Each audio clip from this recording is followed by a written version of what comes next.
how many other couples, how many other families out there are dealing with trauma and this type of a traumatic experience and not understand how do you bring healing? How do you walk through this process? Who can you turn to? And then how do you even talk to each other if you've never been there? You know, express how you're feeling. Right. And trying to navigate through that and trying to minimize the impact on your other two children and in your relationship, but also bring healing with your oldest child. I mean, that is a significant challenge.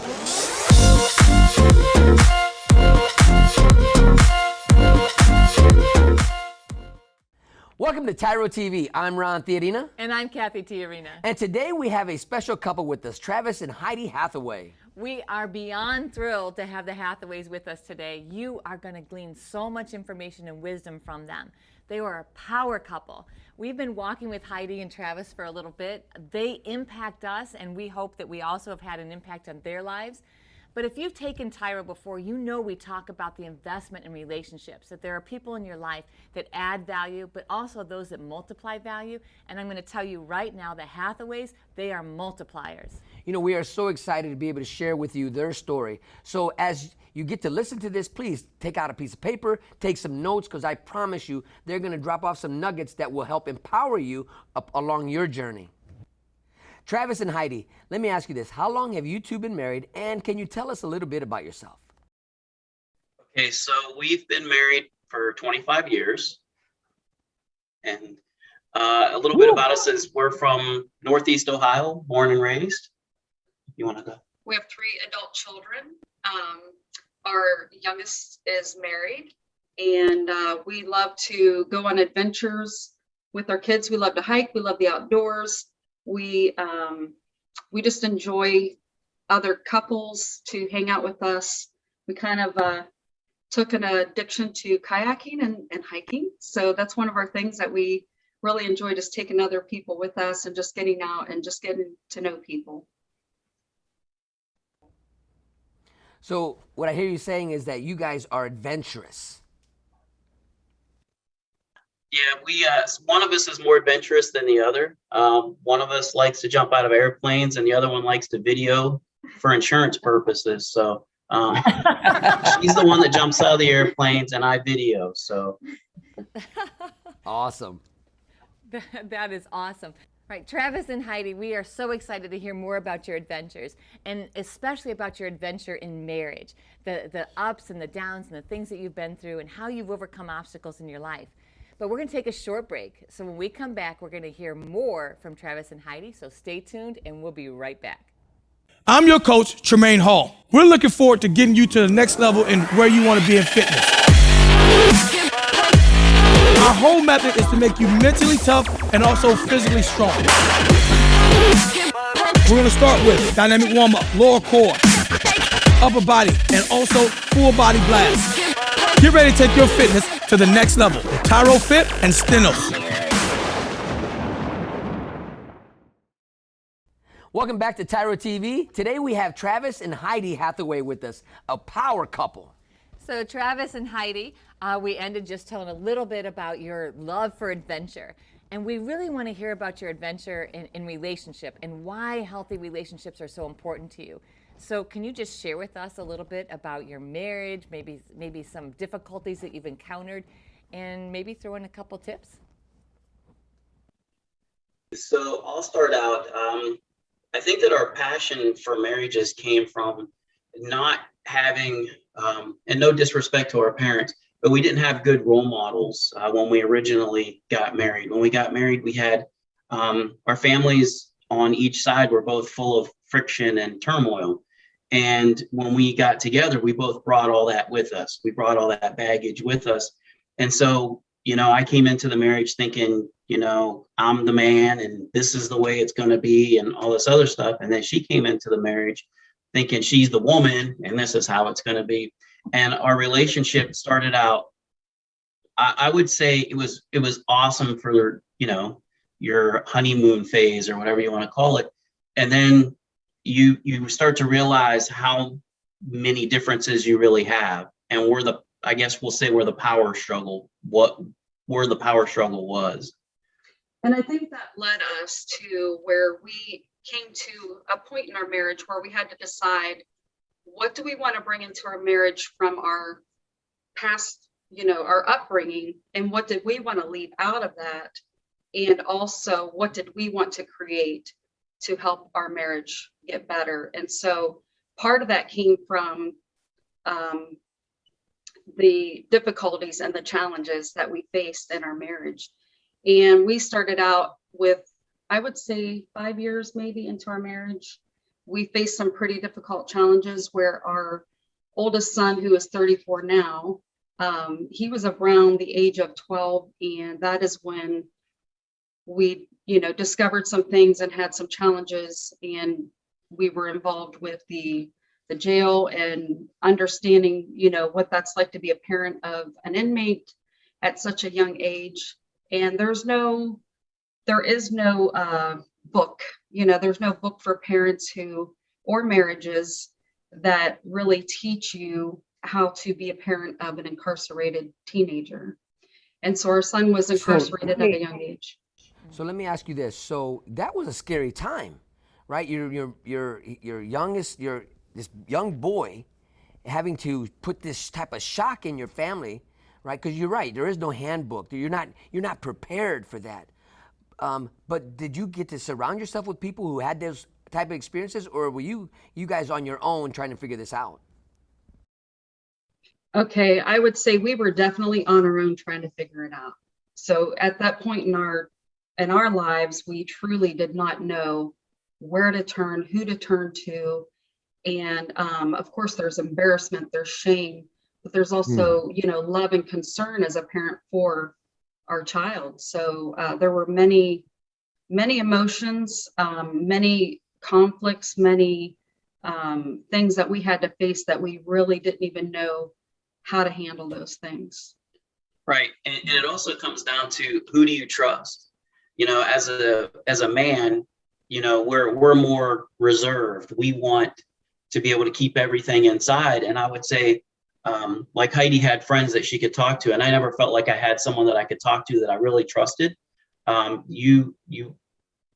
guess you don't want people to look at your son and think, oh, the whole family's like this, or you don't want to bring any kind of other, we have 2 younger children as well. So we didn't want anyone, well, I personally didn't want to even kind of like deal with that on that level. I wanted to deal with it at the court. I wanted to deal with it at the jail. But when I got home, I wanted to totally separate myself from that. Wow, that is a pretty insightful word right there, because how many other couples, how many other families out there are dealing with trauma and this type of a traumatic experience and not understand, how do you bring healing? How do you walk through this process? Who can you turn to? And then how do you even talk to each other if you've never been there? Express how you're feeling. Right. And trying to navigate through that and trying to minimize the impact on your other 2 children and in your relationship, but also bring healing with your oldest child. I mean, that is a significant challenge. And so tell us a little bit more about when you kind of woke up and said, you know what, this is a do or die. Like, this could really negatively impact our family and we have to do something different. What was that like? I guess I'll go first. One of the things that we had to do was we had to kind of make the decision that we were going to be a team.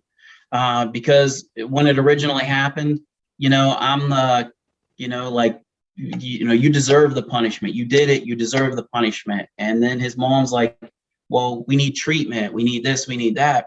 And I think that when we came together, and we didn't agree all the time. I'm not even going to pretend that we did. We didn't agree all the time, but we did come back together.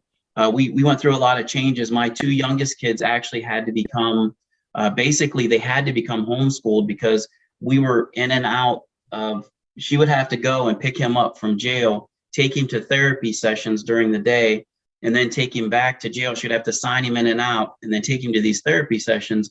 So my 2 youngest kids ended up being homeschooled. And then later down the road, if I can just fast forward a little bit, he ended up in other facilities, all the way years and years and years of other facilities.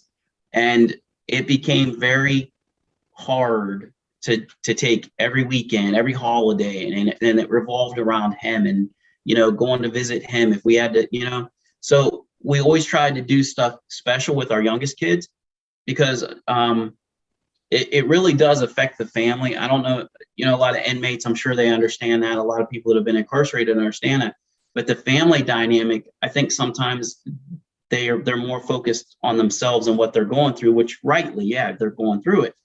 But as far as the family goes, my two youngest kids kind of grew to resent that their holidays and that their weekends revolved around driving 4 and 5 hours away. So Travis, let me do a hard stop right here. We got to take a commercial break, but when we come back, we want to continue the story on this journey, because this is really important to understand. Everybody's involved and everybody's infected or affected by the circumstances of what's taking place. So when we come back, we're going to continue this great story with Travis and Heidi Hathaway. So stay tuned. You don't want to miss this. We'll be right back. Hey, sweetheart, you got that blank piece of paper that I need? Sure do. Right here. Well, that's not a blank piece of paper.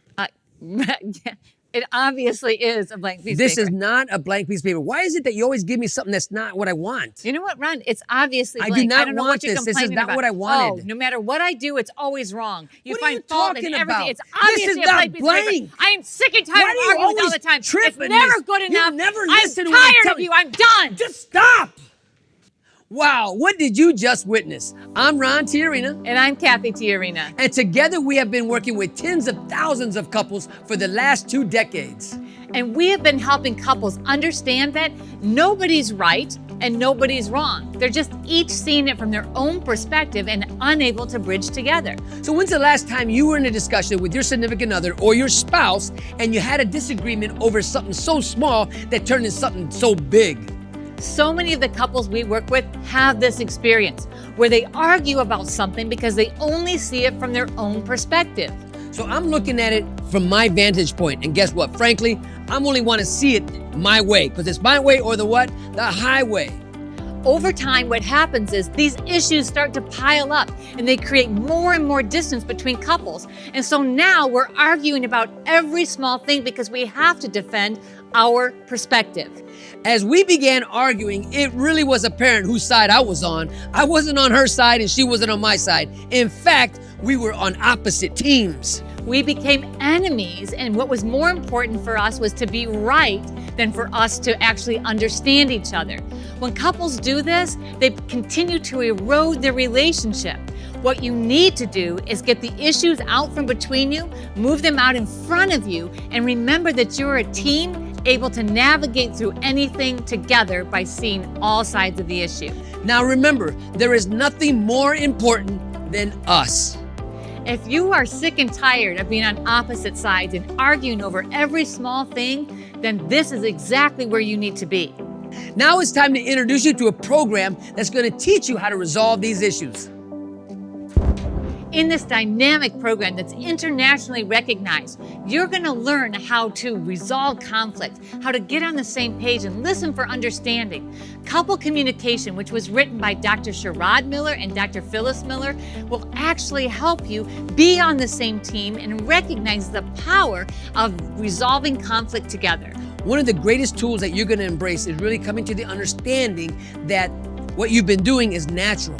But this is learned behavior, and we're about ready to take you to a next level on how to enhance your relationship. Now, if you're sick and tired of having all of these petty issues come between you, if you are exhausted from every time that you have interaction with your spouse, it turns into drama, then this is where you want to be. You want to sign up for couple communication. You want to take this program together, and I guarantee you that you are going to love it.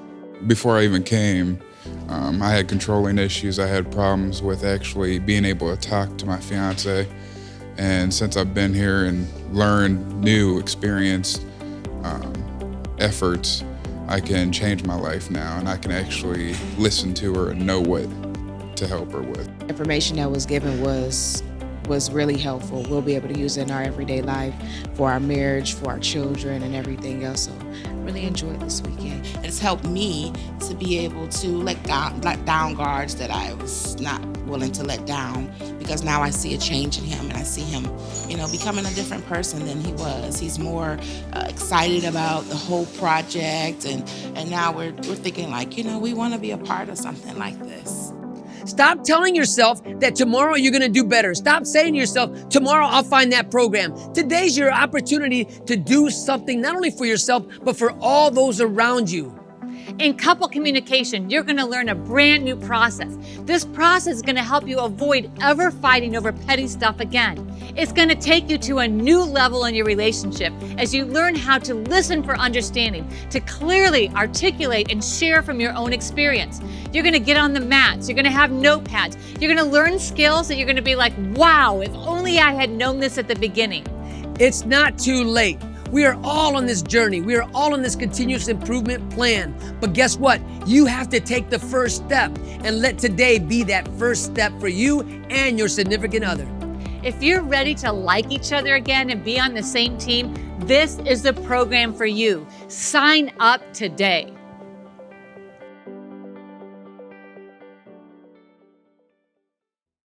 Welcome back to TYRO TV. Today we've got special guests, Travis and Heidi Hathaway, who are talking about their own family journey and what it took for them to really build a resilient, strong, thriving relationship and family. Travis? In the midst of what you guys were experiencing, can you expound a little bit more? You left off, we're talking about how it infected the rest of your family, and you had to really pivot. You had to become creative to protect, and yet to still be vulnerable with each other. In your relationship, how did you protect what you guys were building for your own marriage? Okay, so one of the things that Travis and I really had to learn, and it wasn't an easy tactic to learn, was to become a united front.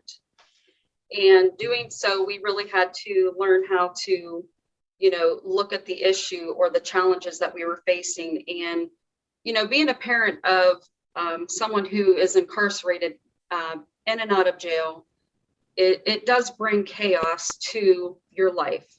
We decided that we did not want our lives to stop, but we also understood that our lives were interrupted a lot.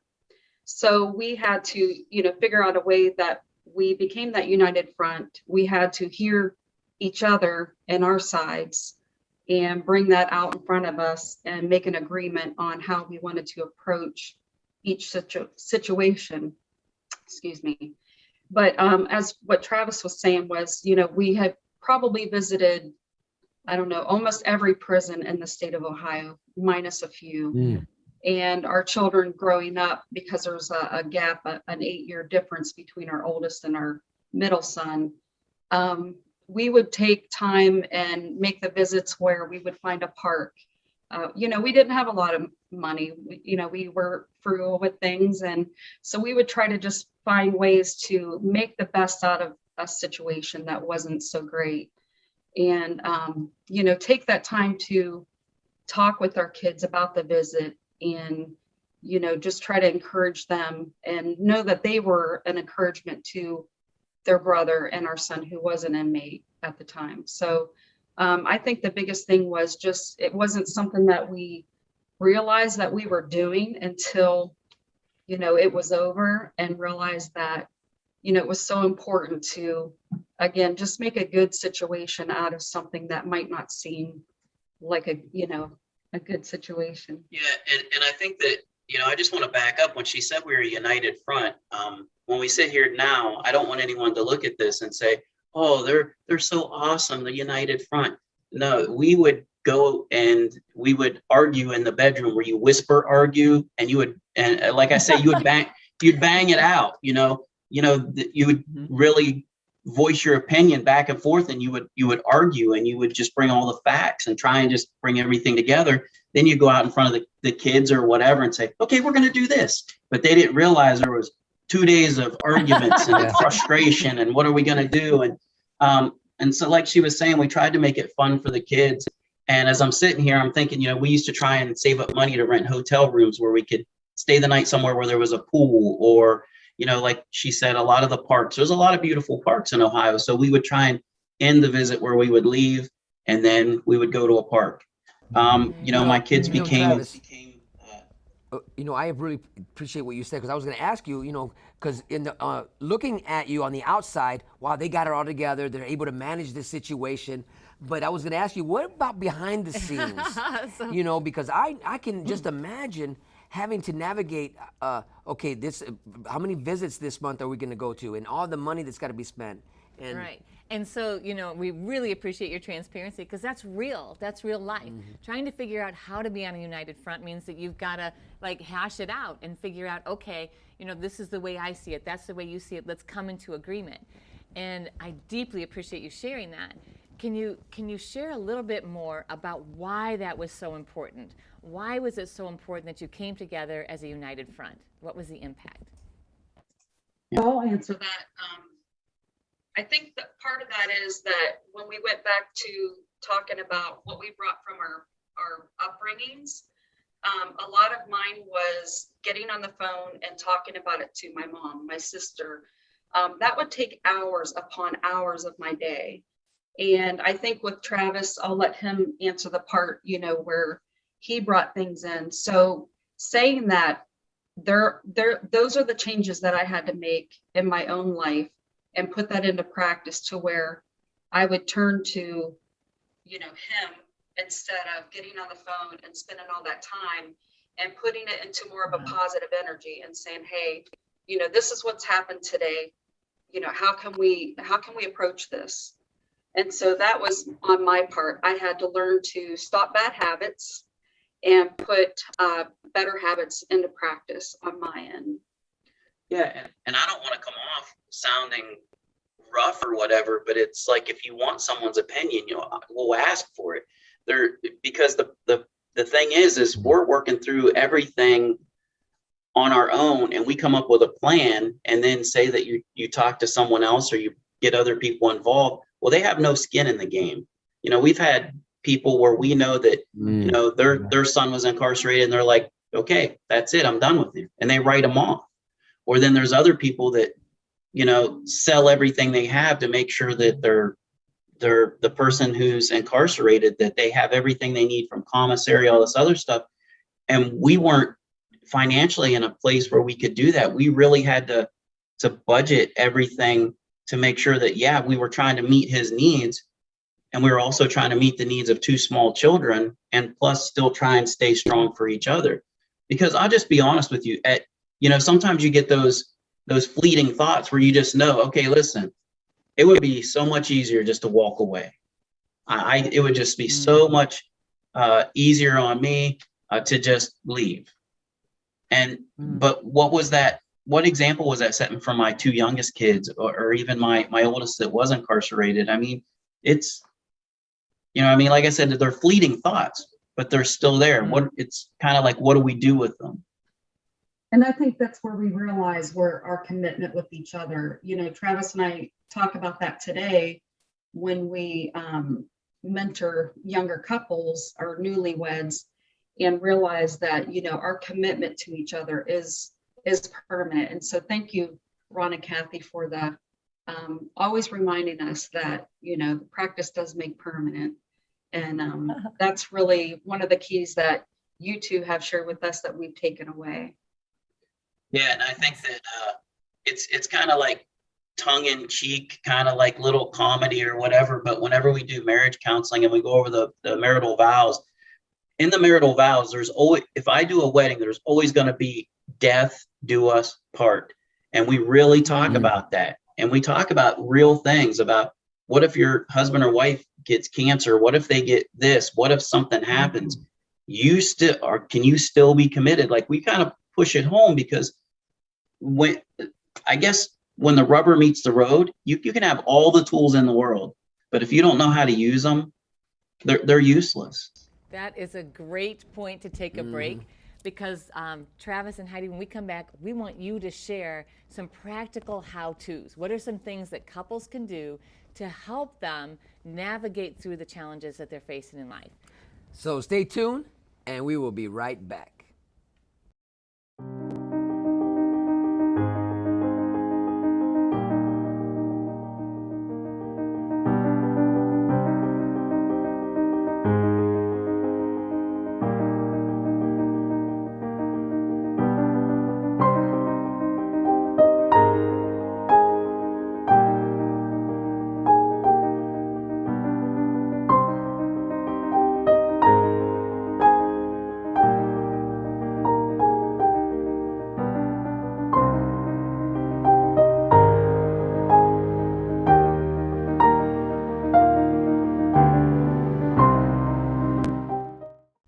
Welcome back to TYRO TV. Today we have Travis and Heidi Hathaway, and this has been an amazing conversation.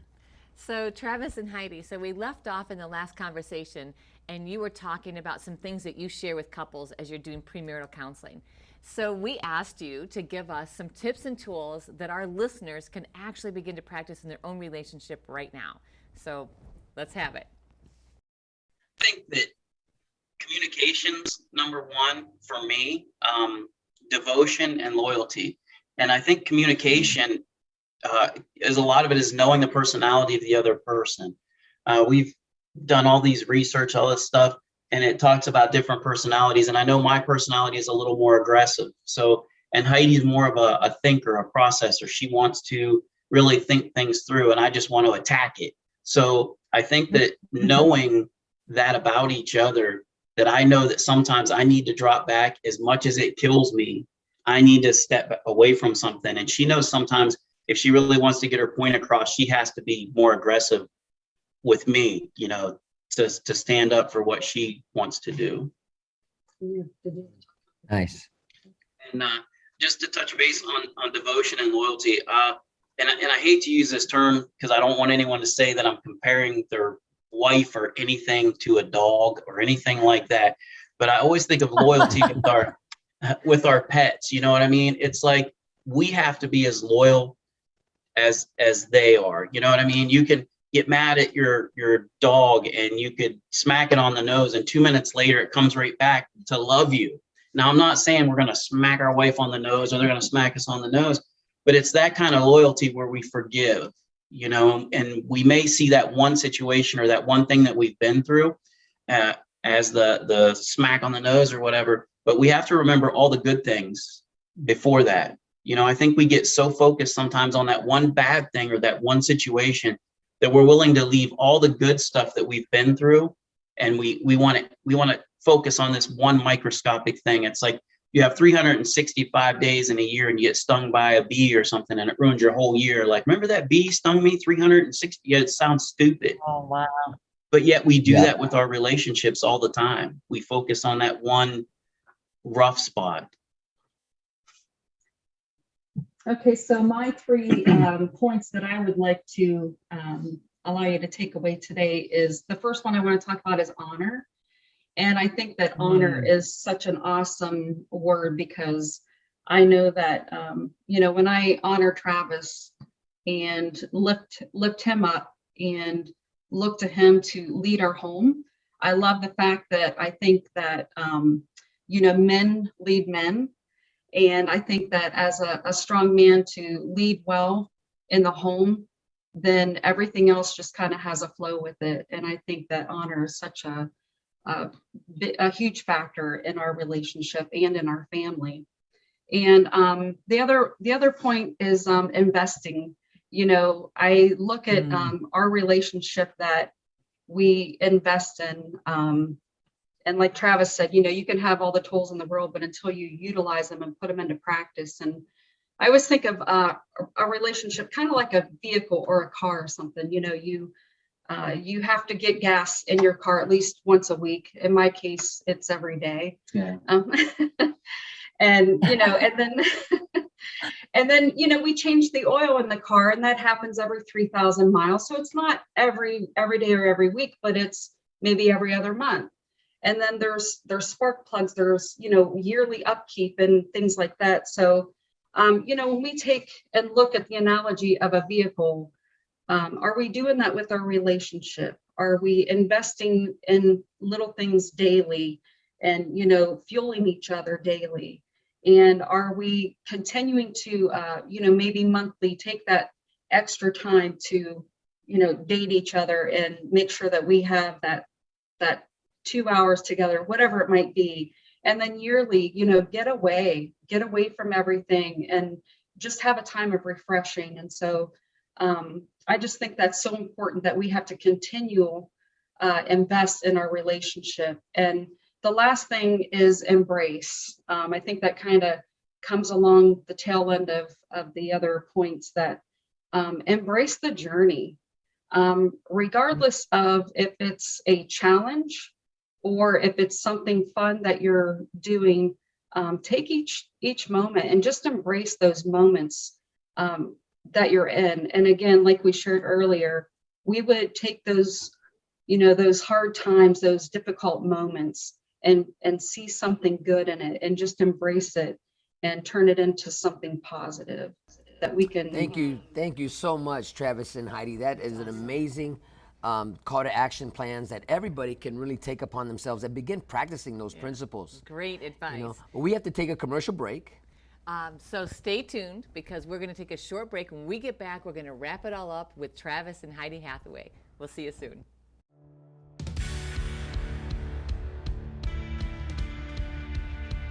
One day, he invited me to attend these classes he earned for taking part in the TYRO program. I thought it was just a way to get extra visits. But I went, and there I saw a different man. My once estranged 4-year-old son now sees me as a hero, as do my 2 stepchildren. I'm proud to say that I've just achieved 2 full years of continuous sobriety. Today I'm a father, friend, neighbor, a man of honor and integrity, a man worth following. Without this program, there's no doubt I would have been a statistic.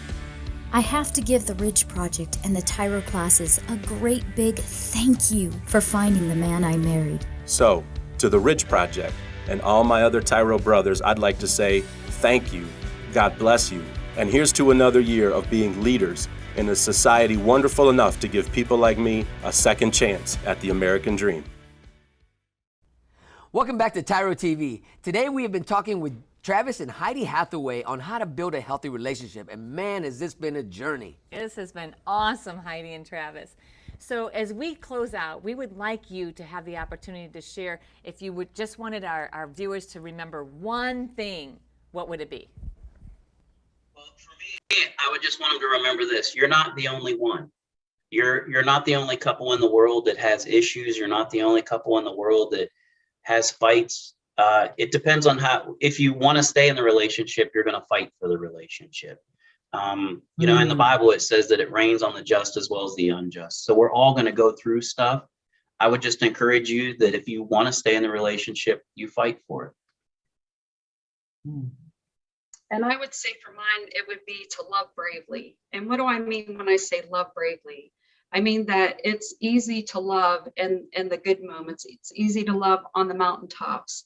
But when things get difficult and things get tough, just remember it's good to love in those moments, and love always wins. Man, these so are powerful. great, powerful way to close this out. I love it. Thank you so very much, Travis and Heidi. You guys have been a tremendous impact and inspiration to us in our lives, in our marriage, and our journey. We could not be more thankful that we were connected to do life together, and we're looking forward to continuing our journey together. We hope that you have also gained some insights from Travis and Heidi. As a matter of fact, we know you have. And so our desire is that now you put those into practice and watch your personal relationships begin to transform. And remember, practice makes permanent. Thank you so very much for allowing us to be part of your journey. And always remember that we are rooting for you.